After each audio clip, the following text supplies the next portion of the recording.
Hey everybody, it's TR back with another RV how-to video, and today what we're doing is we're going to be retrofitting these 30-watt 12-volt fluorescent light fixtures with LED strip lights.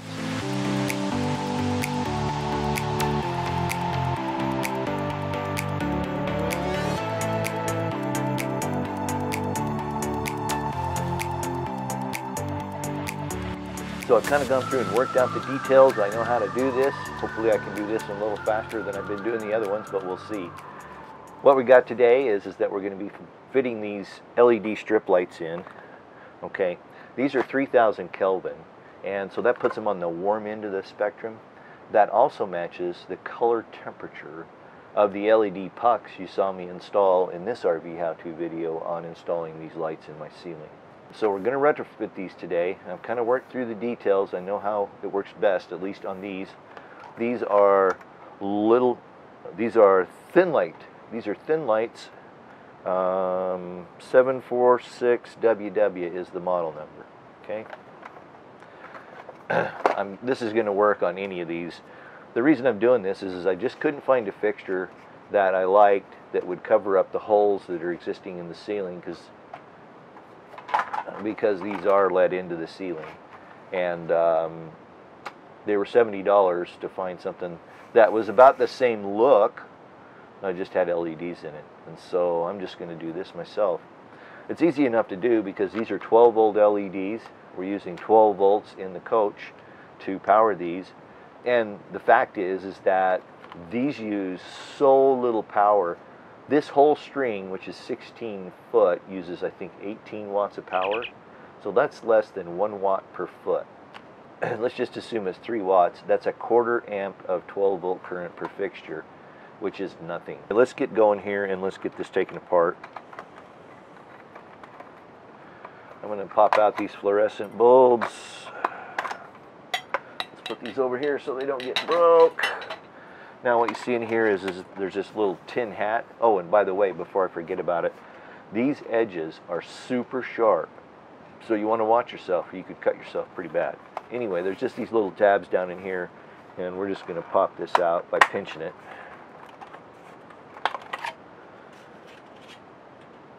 That can go over there in the scrap pile. Now, everything else is riveted to the case, all right? This is your electronic ballast here. This is a solid state one. Everything is riveted to the case, and so we're going to have to drill those out. Okay, you just need a bit that's big enough to drill the head off this, and so I'm just going to come in here. As soon as you see it start to spin, you know you're done.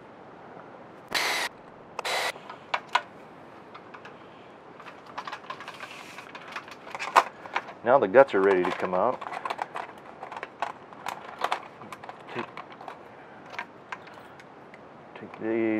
Take this loose, and then this one. We're going to need some parts off that. Let me set this aside for a minute. Now, the parts I want off of this happen to be the ones with the lugs on them. All right, so you can see these have the lugs. I'm just going to come right down here and I'm going to pop this right off. Oh, and by the way, there could be voltage on this ballast because there is a capacitor right here, and a capacitor here, and a capacitor here, and a capacitor there. So you want to be careful of this, but what we're doing here today, we're okay. The rest of that's really trash. I might scavenge some wire off that because I'm a wire junkie, but we're good to go here. So I got these online. These are going to be available in my Amazon store. I've set up a whole storefront around the lighting, crimps, connectors, accessories. And so you're going to find all of this stuff in there. And we're going to be using these elbows here, and we're going to make a little frame that goes in here inside of this, and then the LED strip lights connect in here. First thing we need to do is solder some wires to this cross. And so we're just going to come in here and pop this open. Be careful, this stuff is really lightweight. There we go, that's better. So I was putting together the video, and I really didn't get a good angle on the soldering, and I want to make sure that you see that, because that's, well, I was going to say the most difficult part. It's a little hard for the person who may not use a soldering iron all the time. So I'm going to take just a minute here and really show you how to solder these up. First off, I've taken this clip apart, okay, And you can see on here there's 2 copper pins. So we're going to be soldering to those 2 tabs, and the first thing we want to do is come over here to our helping hands. Let's get everything in here so you can see. If you have it, it's good to put a little bit of flux on there. This is just liquid flux. There's flux in the solder, but I like to do this too. Just make sure those contacts are nice and clean. And while we're soldering, I just want to mention, don't have your face over the workpiece. You'll be breathing those fumes. That's not a good idea. And we're just going to pull this out of a hank of solder here. You know what a hank is? That's a hank. Just a couple inches of solder here. It's easier to work if it's off the roll. Let's tin the tip of the soldering iron just a little bit. It's in pretty good shape, but let's tin it anyway. Now we're just going to come in here and we're going to touch that copper spot. That smoke you see is going to be the flux burning off.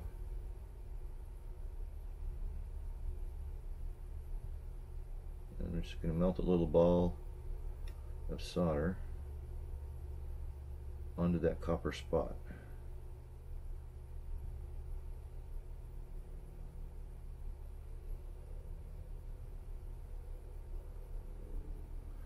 Just like that. Now we're going to come over here and do this one.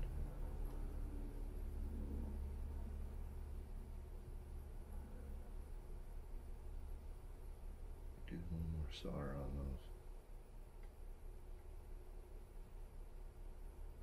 those. Alright, those look pretty good. Now we're just going to take a couple pieces of wire. I'm going to use this wire for this example because I've already built everything I need and I'm filling this in afterwards. So we're just going to take a couple pieces of this wire here. And we're just going to strip down just a very small part.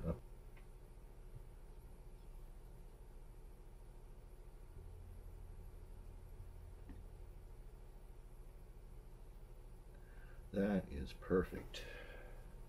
You put the soldering iron on top of the wire.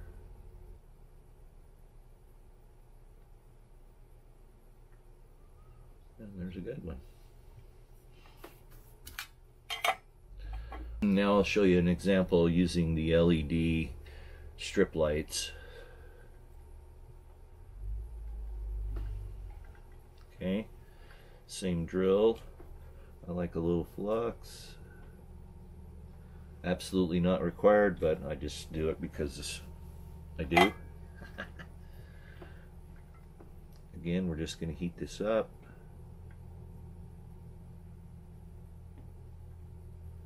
Until the solder melts.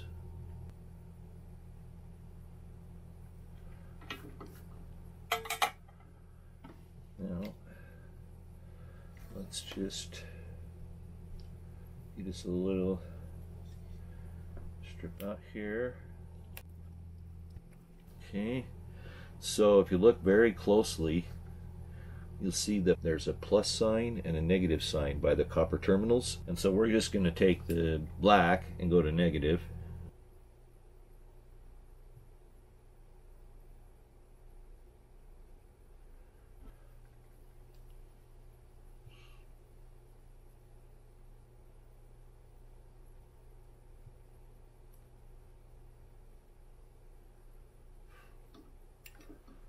All right. I think we're good. We're done. Hope that helps. All right.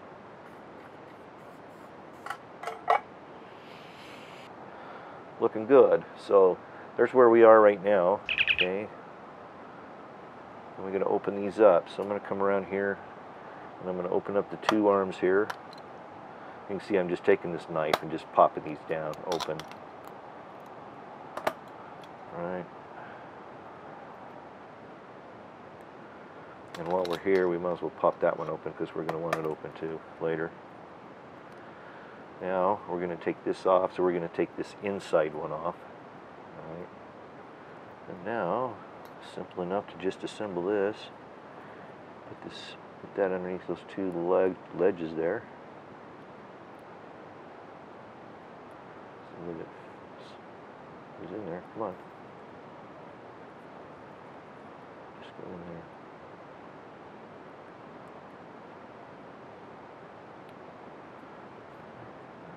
close it up. And then I'm just taking a pair of needle nose pliers there and clipping those down. Let's open up these. So here's our intermediate piece put together and ready to go. So what we're going to do here real quick is come back to this. So I think you can see these little wings right here. We're going to push these all down. Actually, this pair of wire cutters actually works better for this. They don't have to go all the way down, you just want to mash them down. Oh, that went too far. I got that one mashed down, didn't I? Let's do a little test fit here.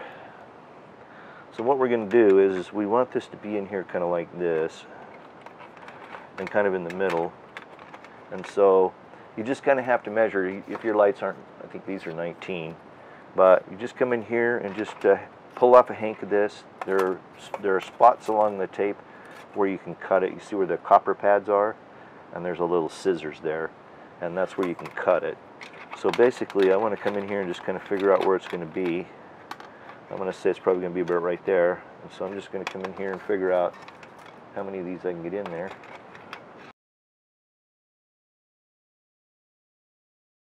Alright, so now we know how long this is needed to be. We need 3 more of these, and I'm down to the end of my first roll. With 2 to spare. How about that? That works out great. Boink. All right. Now we're ready to go. Now, here's something I learned the hard way. Put this together before you put it in the can. Let's get this out of the way. And then what you got to do is that these little metal tabs here, you got the copper tabs, on the tape. You got to get that underneath those metal tabs. Plus, there's a polarity. We'll double check the polarity to know which way they go in, because in this arrangement with this other L over here, it actually flips the polarity. And so I just want to know where the black is. Okay, so we got it on the left, and the right. So I'm going to take this. We want the negative on the left side of that. Come in here with your old eyes, like mine. Slide it underneath. There's 2 little lugs right there. There's 2 little kind of lugs right here. And this tape is so flexible, it doesn't seem to like to slide in there very well. So I found that if I just took a pencil and I just kind of help it in there. Be careful, but you want those in there as far as you can get them. Now, we got to flip the polarity, so now we have the negative on the right. So you can see on the tape itself, it's marked positive and negative. We should be good to go. Let's check this real quick. Get this stripped end out here. That's one of the nice things about this. Station here is it's got a 12-volt power supply in it. And let's make sure all our connections are good.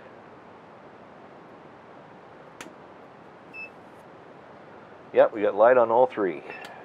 Underneath the IC that was on the old ballast, they use a little bit of dielectric paste. That's just to help conduct heat to this case here, this aluminum case, because that little chip, the diode, gets hot.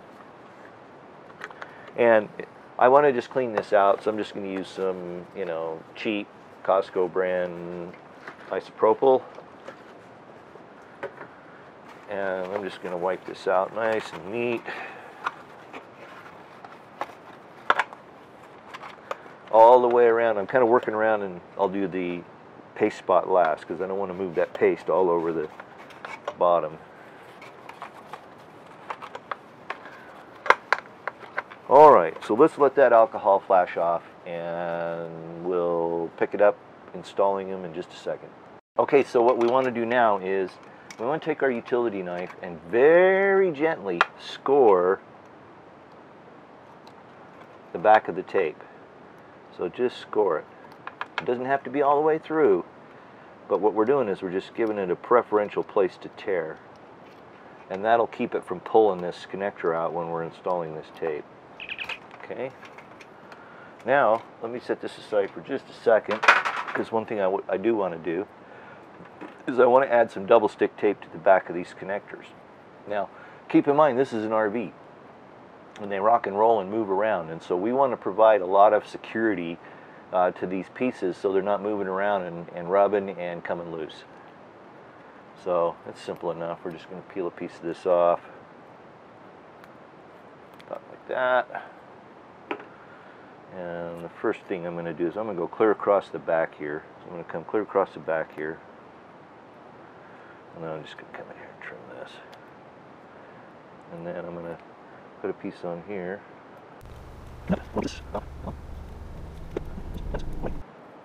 Of course, the LED strips are adhesive backed, and so we're going to be able to glue pretty much everything down. Now let's come back to this.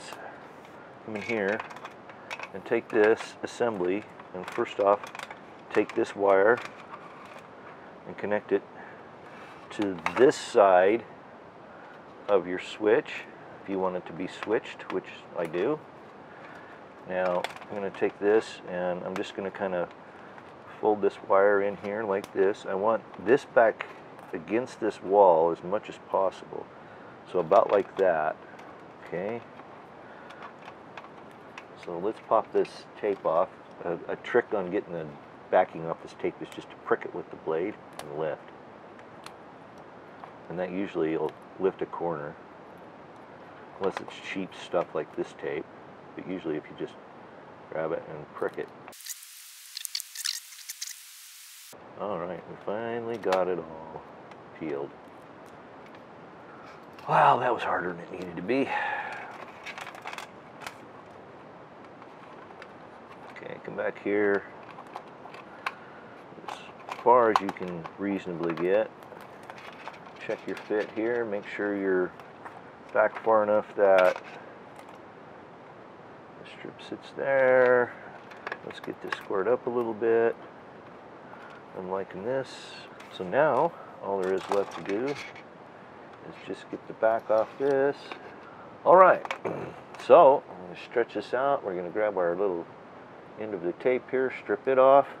Remember that cut we made in that tape. So when you come down here, you see how that just popped right off? Right there where we scored it. Now we'll just take and make this as straight as reasonable. And stick it down. Alright, let's do that again. While I'm thinking about it, if you want more light, you could put more strips in here.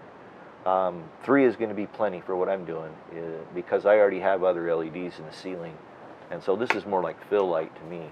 So I'm doing this little inset here because I want to point out something that became apparent to me after I built the first couple of these. And in the situation I was in with the first ones I was doing, they were in the kitchen and living room. And I was supplementing the light with the LED pucks that you saw me install in a different video. And they work just fine because I have the additional LED light to light the space. But when it came to my bedroom, I built one with 3 strips and it just wasn't enough light. And so I ended up modifying it. It was simple enough to do. But I wanted to show you that so that you would have that in mind. And so let me come up here and pop this cover off. And what I ended up doing with this light is I have 5 strips in here. And all I did was I soldered these jumpers that you see right here. So what I did was I just soldered these jumpers between these other strips that I added. Okay? It was easy enough to do. I just built up the little solder ball on there and then I just soldered the jumpers across. And I just did it on one of these contacts here. So what I ended up doing with these lights, I did the strips like this. So I soldered on here, and then I soldered across here, put a little piece of heat shrink tubing in there. But what you can see here is I put 4 of these strips in this smaller light, like this. And I didn't use the hardware because it was taking up too much space in the can. So I just soldered these around, just like this. Okay, and as you can see, they put out a good amount of light. How ridiculously hard is this? The other thing I noticed about this, which makes it nice, is that this is somewhat repositionable. Alright, so if you get it down and you don't like where it's at, you can lift it back up. carefully. But this is going to be just fine.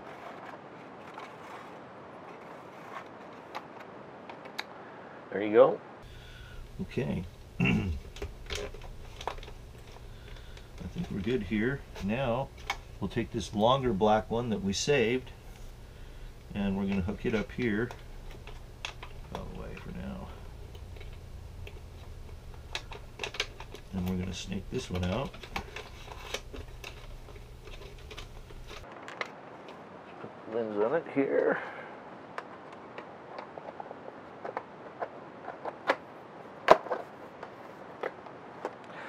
Let's power this baby up.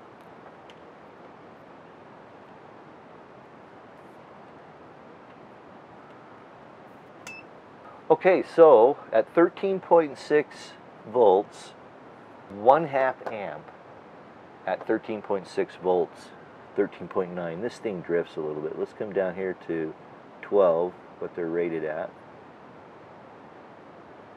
Okay, there's 12 volts, and they're pulling 0.3 amps. So at 12 volts, they're pulling 0.3 amps, 3.6 watts, 3.6 watts.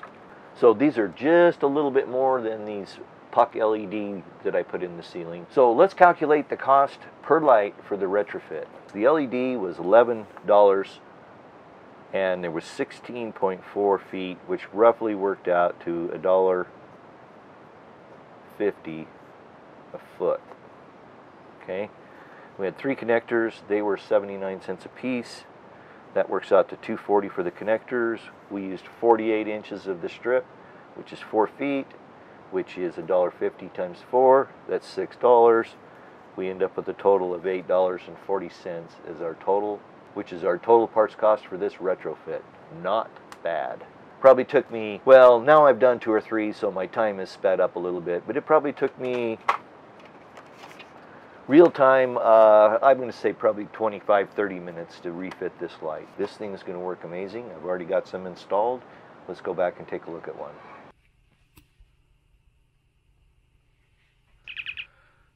Are you focusing? I can't tell.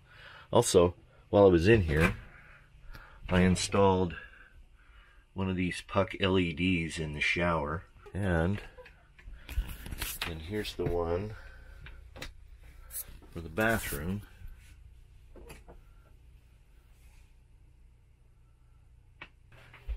And then up here I also installed those, which come down here.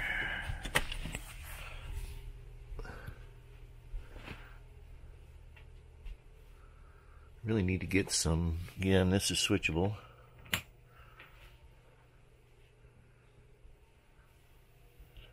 So these are going to be dimmable, and I do have plans to do a dimmer, but that's all there is to it. So you have to ask yourself, why do the lights that you get from the retailers cost 70 bucks? Well, they probably have built-in ballasts and all kinds of funky stuff, but I'm pretty sure these are going to work just fine in the application that I'm using them for. So I hope you found value in this video. If you did, that thumbs up, greatly appreciated. Questions or comments? You think I missed something? Make them below. In fact, I love answering your questions or comments, so please make them below. Don't forget, all the parts are going to be available in my Amazon store. Lots of other great RV how-to videos. Right now I'm kind of in remodeling phase, and so I've got videos up around some wall sconces that I built out of LEDs, putting together a video as we speak for the overhead LED pucks. That should be coming out real soon. I'm painting, putting up wallpaper borders, repairing walls, just all that kind of stuff. So all that content should be on my channel if it isn't already. But for now, mark this project done. Thanks for watching, I sure do appreciate it. Until we get together for another RV how-to video, peace.